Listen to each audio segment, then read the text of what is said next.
And now, it's time for another Dice Tower review with Tom Vasel. Hey folks, today we're taking a look at the Golden Ages. The Golden Ages is from Quined Games. It's number 14 in their series. Many of the games in their series are classic games like Puerto Rico and Kalis, and they took them and made them look very fancy and all, but this is an original game for them, and I really liked one of their other games, Warlock, so I was excited to see and hopefully like this one also. Now this is a civilization building game. Woo! Civilization games are notoriously underwhelm, I think, for the most part. People expect something big.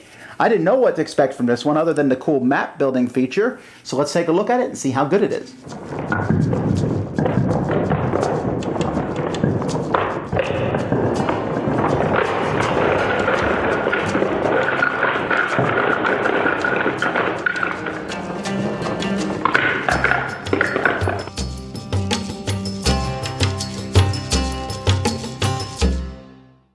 Now here's the board for the game, and you can see it's a map of the world. All these different tiles go together. Well, actually, it's not a map of the world. Yes, this tile starts here, but as the game progresses, players are going to be hooking up the land, and they can basically do that any way they want, as long as they have land touch land and water touch water. So as time goes by, you're going to see that the game actually will have some very, will look strange. It won't look like the world that you know, although it could. Unlikely, but I feel that it's a pretty neat thing. Players are going to each turn of the game going to be putting out some different types of terrain, and different things are going to grow, and different islands and continents are going to show up and even cover some of the other things that are on the board. And that's a neat aspect to the game, because each time you're going to have a world. But the world map here really only matters for the different resources that show up. These resources are going to be ways that players get points. And you can see around the outside of this map are points for the game. Now, a lot of what players are going to do is going to revolve around their own personal player board here. Over the course of the game, you can attack somebody 4 different times. Each time you attack, you have to pay a certain amount of money. And when you attack, you're going to get a tile, which is worth a certain number of victory points. That's on the other side. The spread's a little too much for me, actually. It goes from, I think, 2 to 6. But these tiles are here, and you can only do it so many times. When you attack someone, you're basically just taking over one of their territories. You're going to be taking territories using these control markers here, and then this technology track. Everyone starts with 4 pieces of technology. They're like the most simplest ones. Like this, if you take over a space with the animal resource, you're going to get a coin. Every time you put a cube on the board, you get a coin. This lets you build 1 building. And as the game progresses, players are going to have the opportunity to buy buildings and place them in this spot. And this lets you move one of your workers on the board to an adjacent space. As you get these other technologies, and there's a cost for each technology, you can see it in the upper corners there, you'll take the tile off the board, and then if there's any cubes in that tile, that gives you more cubes to put out on the board, and then you get a special building. For example, I bought this one. Now I can have a building come into the number 2 slot, so I can have 2 different buildings. If I build this one here, now, when I take over a spot with the coal resource, I get a coin. Here, I get with the wheat resource, I get a coin. Here, I can move my people 2 spaces. In fact, each row, you have to do them in order, but you can do 1 row before the other. So if I want really good movement, up here I can move a guy 3 spaces now because I have trains. Here I can move a guy anywhere on the board. And here I have rockets that I can attack somebody else without even being in their spot. Now, some of these tiles, when you turn them over, are worth victory points, like the airplane one was worth 2 victory points. Others will give you victory points as soon as you take them, like this one here gives you 3 victory points for every diamond spot that you control. Some of them give these cubes, like I've been showing you, that get added over here, and others will give you money. Some will let this one here let you put 2 cubes in a spot rather than 1, and since this one here then lets you get 2 coins per cube, it's a way to get a lot of money. Some of them, like this one here, open up the 3rd card spot where you can put in another building. So that's basically how the tech part of this game works. How does the actual gameplay? Players have different workers that are on the board that will start in your capital building here. And when you're done, you'll flip your capital building over to show that it's finished.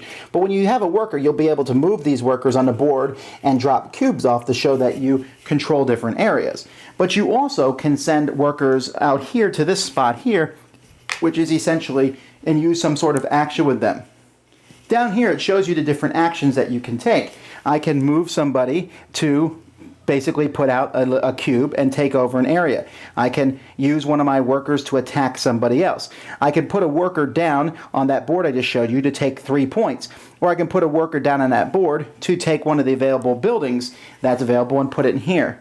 Other actions you can take on your turn. Each turn you can use one of your buildings as an action. Like this one here simply gives me 4 coins. This one here, when I put somebody into that area, I get a coin. Or actually, I'm sorry, I get a coin for every person who's in that area. This one here, I get 2 coins for every person in the area. And the buildings all have various uses to them. Sometimes they might be build technology for a cheaper price, or take one of your guys and stand them back up again, or build a technology for free. This is, of course, one from the 4th era. Some from the 2nd era here. Get some more money. So there's different things that you can do as the game progresses. You can also build wonders of the world. There's going to be a certain number of wonders of the world available over the course of the game, and each wonder gives a special ability. Like this one here in Era 1 lets you take a technology for free. This one here gives you points right away. It gives you 2 points for each wheat symbol you have, and then you can also use it every round of the game to get another point. Using these is worth points, or sometimes, and different things that they give you. Now there's different costs on these buildings. You'll notice this one here costs 3 gold at the top, and if you happen to be Nebuchadnezzar, which is a hard thing to see there. This is the one of the things I don't like about this game is that symbol, particularly on top of the wonders, is hard to see.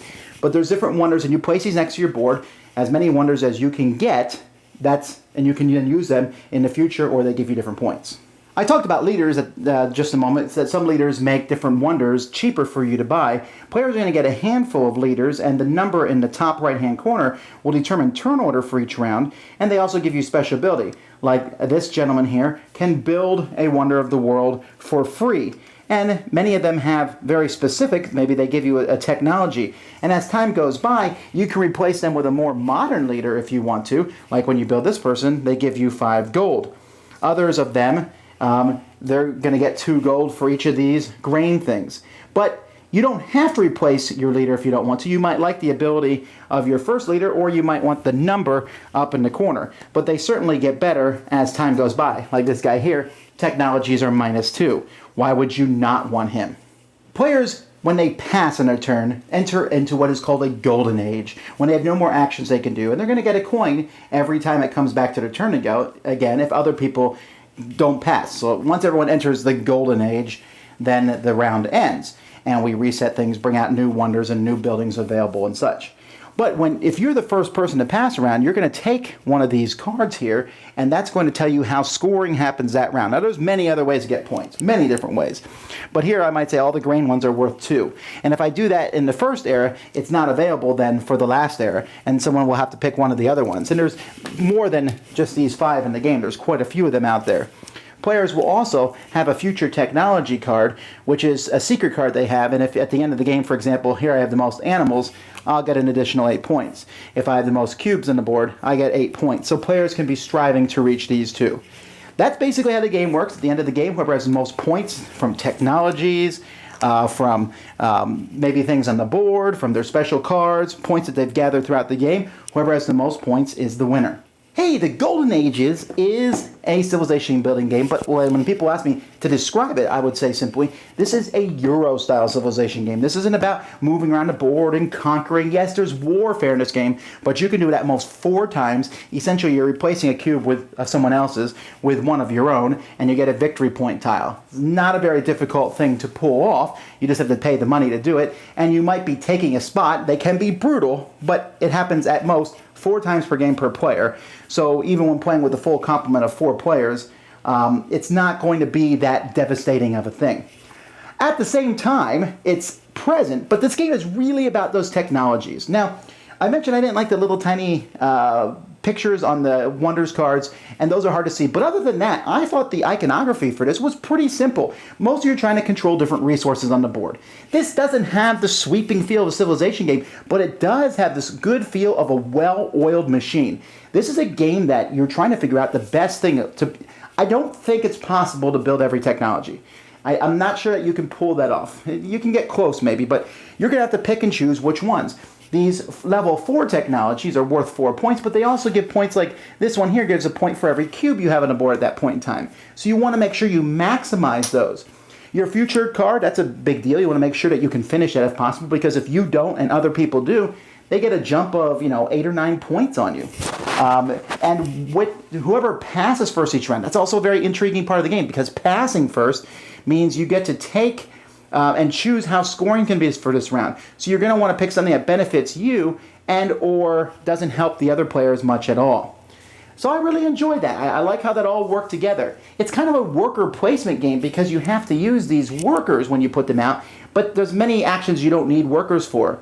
And if you pass early, you can kind of cinch up on money while everyone else is still taking turns, although in later turns, getting 1 coin per round is not as useful as basically still playing the game and getting as many points as you possibly can. The components are okay. The board is the coolest thing about it. These little dudes in the cubes, that is what it is, and the money is fine. And there are some little things I'm not a fan of. I wish that the victory points for war was maybe a smaller spread, like 3 to 5. I think that would have been a little easier. But as it is, I haven't seen that that's changed the victory conditions of the game, but I think that it could. The wonders, I would have liked to see more wonders and more buildings, but there's plenty of variety as there is, and I think every game of this will play differently, but it plays like a Euro game. I really think people who like games like Puerto Rico and Kalis and all will enjoy this because it's very solid. There's no die rolling, there's some luck in maybe how the cards come up, but how you choose your path and how you interact with other players really makes a difference to this game. Where do I stand on it? I like it a lot. I like oiled machines like this one, and I feel like this is a civilization-themed Euro game, and it works really well in that. It doesn't give me the grandiose history of the world. I don't feel like I'm the Egyptians or the Romans or what have you, but I do feel like I'm trying to maximize my points, and the theme helps this make sense. Oh, I have planes. I can take my guy and put him anywhere and not have to move him across different hexes.